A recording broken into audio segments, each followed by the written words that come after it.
Hello, and ato ta sa atong lesson series, and there are four, makita na itong four reasons why Jesus Christ called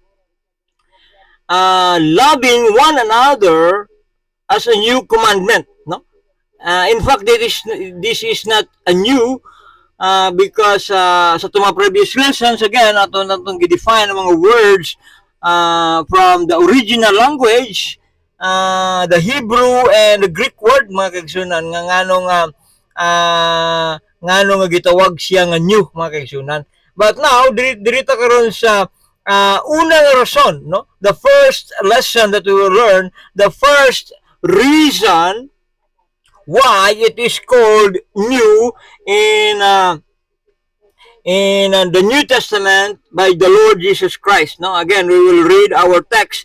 Our text makita diha sa John. Let's open our Bible in John chapter 13, mga kaigsunan, verse 34 to 35, mga kaigsunan, no? In verse 34, okay na atong mabasa, mga kaigsunan. A new commandment I gave unto you, that ye love one another as I have loved you, that ye also love one another. Verse 35, by this ye shall all men know that ye are my disciples, if ye have love one another.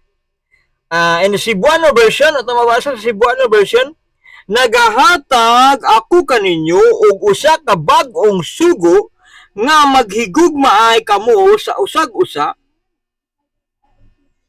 Maingon nga ako naghigugma kaninyo nga kamo usab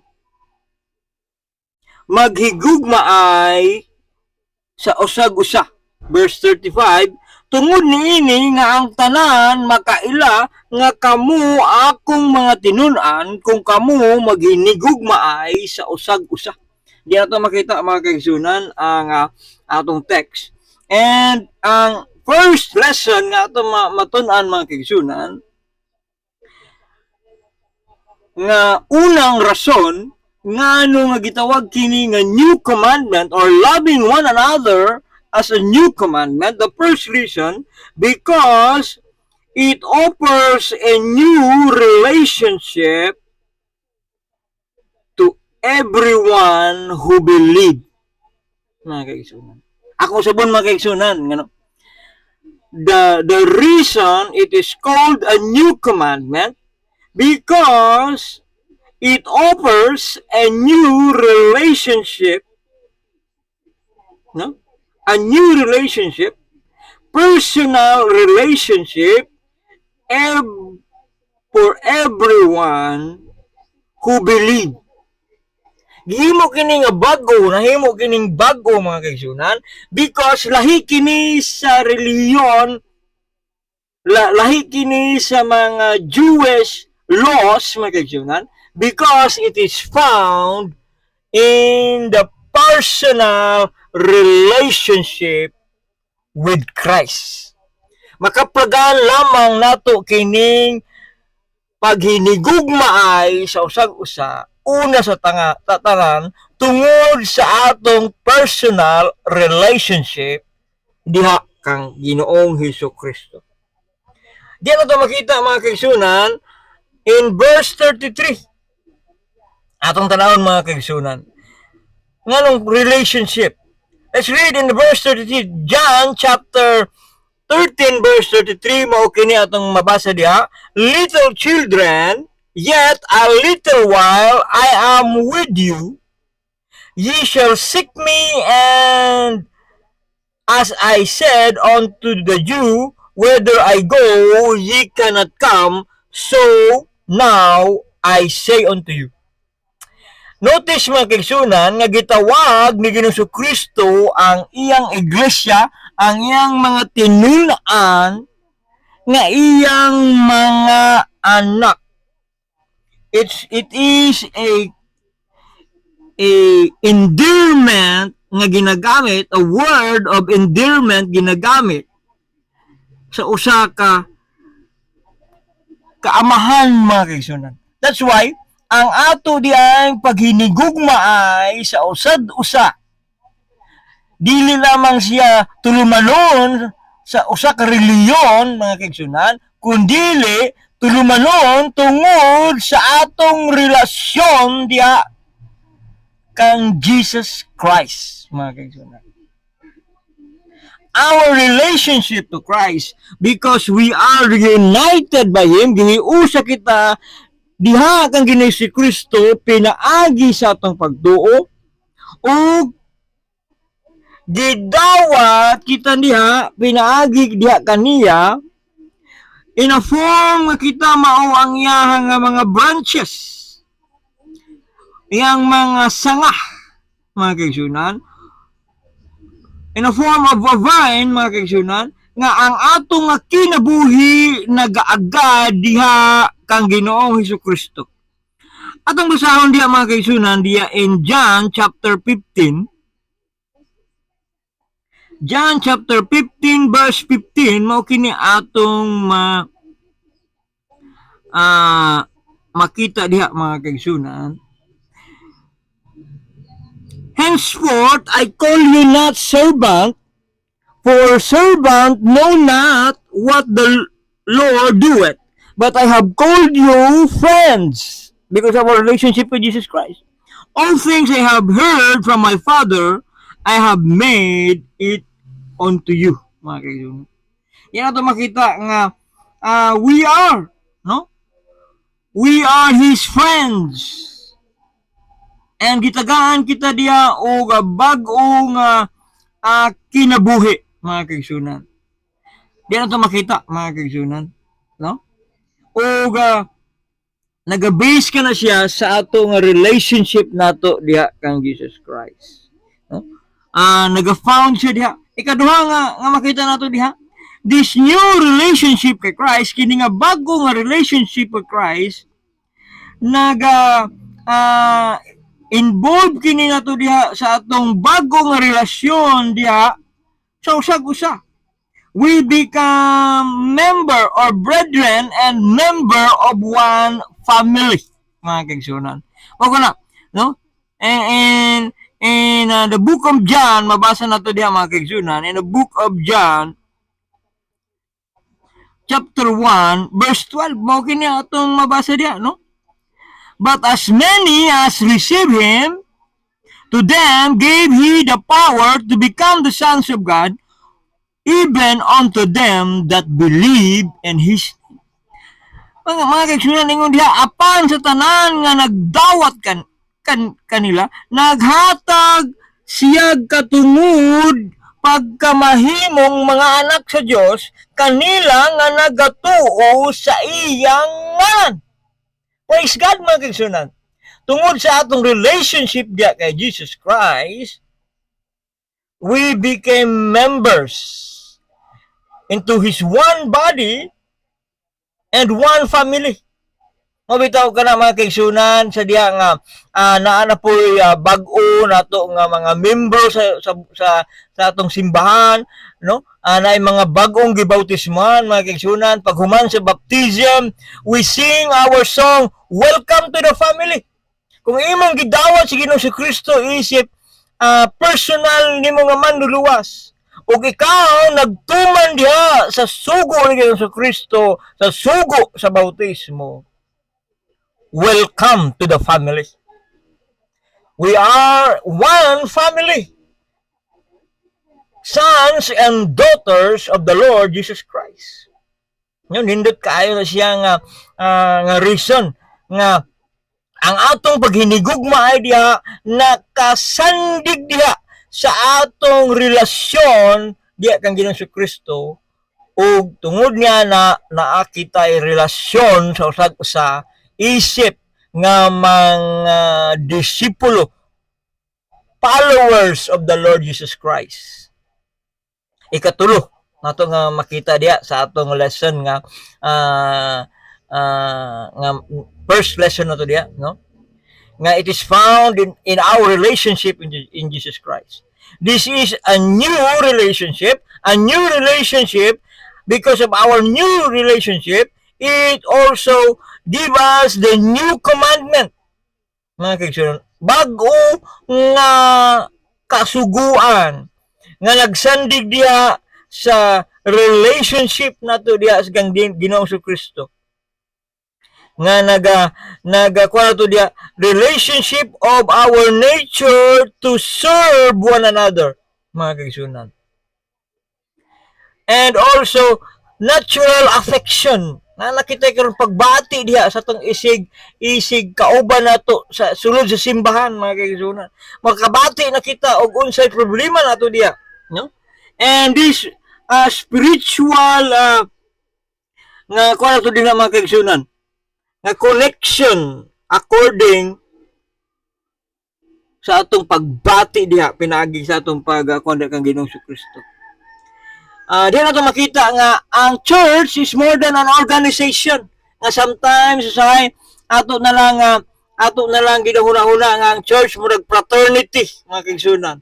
Murag sama lang sa mga business club dato diha, mga kaigsunan, no? Puno na lang ta meeting businessmen, business clubs, no? Or ladies fellowship, children's youth ministry, o na atong treatment sa atong church. But it is more than philanthropy. More than sa kanabitang atong ginako murag ng mga club sa kalibutan of helping one another, no? Patriotism, naguban-uban kita sa atong love for our nation, murag ka ng political party, no? O na atong treatment. But it is more than party attachment. More than friendship. Usahay makaingon ta nga nagaadto lamang kita sa simbahan para makakita og friends, makakita og the same like-mindedness. But also it love those who loves Jesus Christ. Atong gihigugma ang mga tao tungod kay ilang gihigugma si Ginoong si Kristo. And mo kana ang atong love nga gipakita nato not only love him but also love our elders. Makita nato diha nga atong paghigugma sa atong pastor, paghigugma sa atong deacon, atong gi-respect nato sila, no? O kana nato makita diha og atong hinigugma ay sa atong mga kauban nato diha. Og dili lang sa atong mga kauban, but all, no? Atong basahan diha, mga kaigsunan. In the verse in Colossians chapter 3, mga kaigsunan, mao kini atong mabasa diha. Chapter 3 verse 12. Ngayon siya diha. 12 to 13. Colossians chapter 3 verse 12 to 13, mao kini atong mabasa. Put on therefore as the elect of God, holy and beloved, bowels of mercy, kindness, humbleness of mind, meekness, long-suffering, no? And also, verse 13, forbearing one another and forgiving one another, if any man have quarrel against any, even Christ forgave you, so also do ye. Ang basahan, mga kaigsunan, sa Bisaya. Colossians chapter 3 verse 12 to 13. Busa magasuloob kamo ingon sa mga pinili sa Dios, because God has chosen us, gipili kita pinaagi sa atong kaluwasan nga atong nadawat, mga kaigsunan, mga balaan og mga hinigugma, gitawag kita sa Ginoo nga balaan og mga hinigugma, no? Makita nato diha sa usa ka kasing-kasing, no? Usa na atong kasing-kasing nga sa kaluoy, kalulot, pagpaubos, pagkaaghop, ilubon, no? Dito makita, mga kaigsunan, the test sa atong pagka-disciple, mga kaigsunan, because sunod sa atong simbahan ay mga managlahi nga mga batasan, mga kaigsunan, but because atong gugma diha nga atong gisulob diha pinaagi kay Ginoong Kristo na atong paghigugma, Even though lahi man na siya batasan.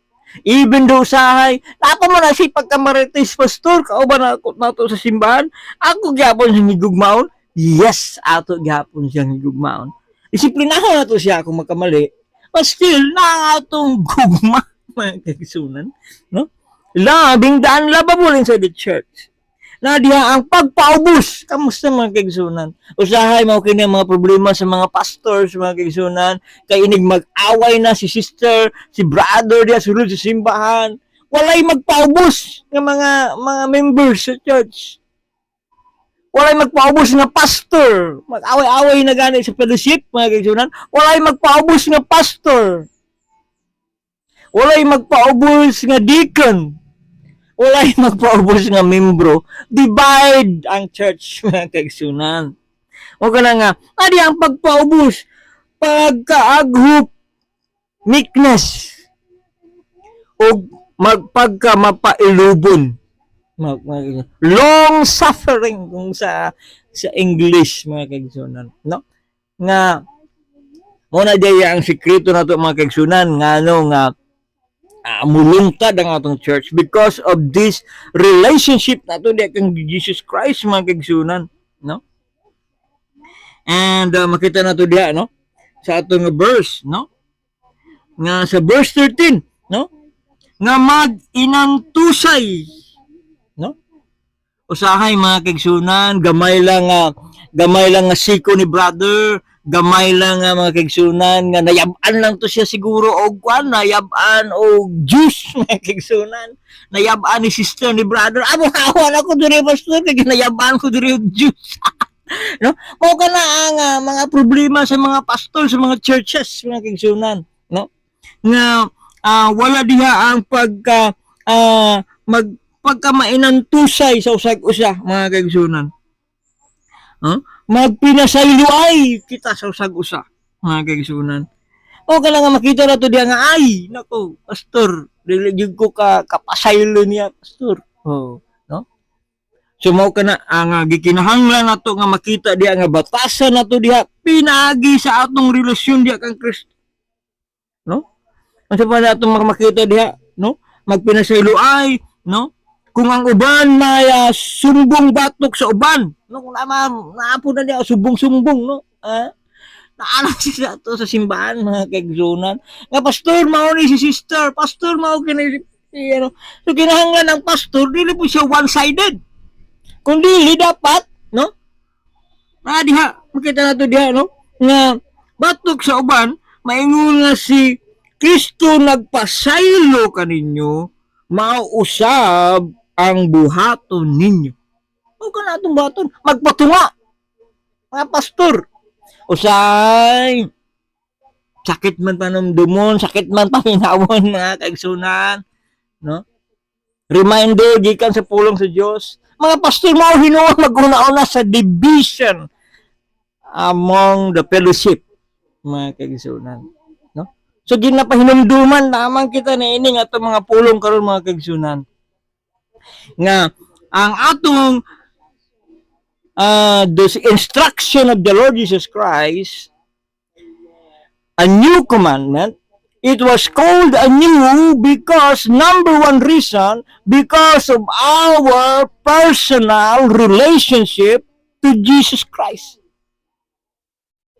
Mao kana ang atong pulong karon, and I hope, no, magapadayon kamo sa paminaw hangtod nga mahurot nato ang upat ka reason nga nganong gitawag kini nga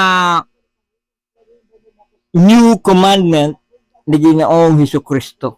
Daghang salamat.